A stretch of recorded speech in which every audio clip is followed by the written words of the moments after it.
I have to say I'm quite shocked by the amount of fur I've encountered in London.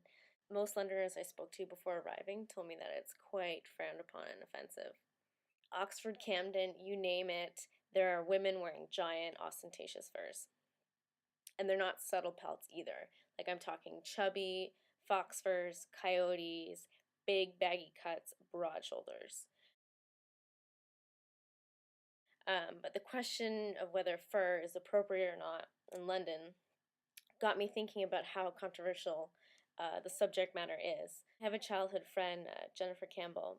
She's a die-hard animal activist and quite naturally is deathly opposed to fur. I always think about her and how she would react if she knew I wore it. Luckily, the one piece I wear most often, and I'm so sad I didn't bring with me, is my grandmother's black mink, which I inherited after she passed away. Now, this piece I didn't purchase, which kind of rules out the whole guilt aspect of wearing it. You, death is fashion? That's really funny. Yeah, here's Phoebe sporting, cutting-edge hairy carcass from, the steel traps of wintry Russia. I mean, you really think this looks good? Because I do. I have profound respect for animal activists. I'm quite an animal lover myself, but I can't deny my love of fur. I think it has something to do with my upbringing. What with my mom constantly picking up secondhand coats, like stoles, hats, gloves, you name it, she brought it home for us to play with. So I was raised to value it, so much so that I would often think of fake fur with disdain.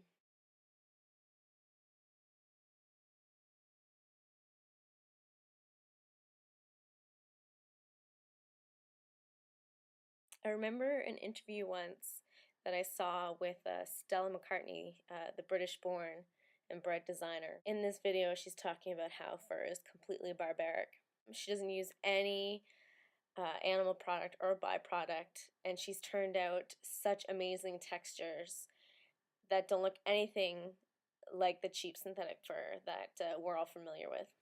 Some would argue she's actually pushed faux fur so far that it's become fashionable, and I think it's pretty evident that she's come to influence the biggest influencers in fashion. Take, for instance, Karl Lagerfeld. For his fall 2010 collection for Chanel, full-fledged synthetic fursuits.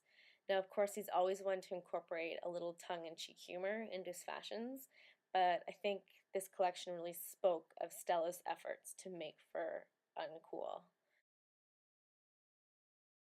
Stella represents one side of the fur debate, but when I really think of fashionable examples of fur, oddly enough, most of them are British. Matthew Williamson, he did this amazing collection for Pucci, Emilio Pucci in 2007, which included like electric, vibrant, and intensely colored furs.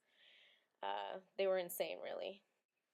But perhaps most of you are familiar with Kate Moss and Anna Wintour, both British and both extremely influential in the world of fashion. You don't really get much higher on the fashion hierarchy than these two.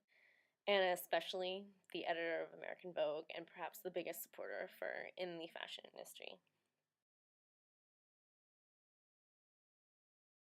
So all these examples and my experiences so far in the city bring me to the conclusion that, much like any other ethical issue, the debate over fur is still very much divided. Regardless of your stance on the issue, you can, in fact, wear fur in London.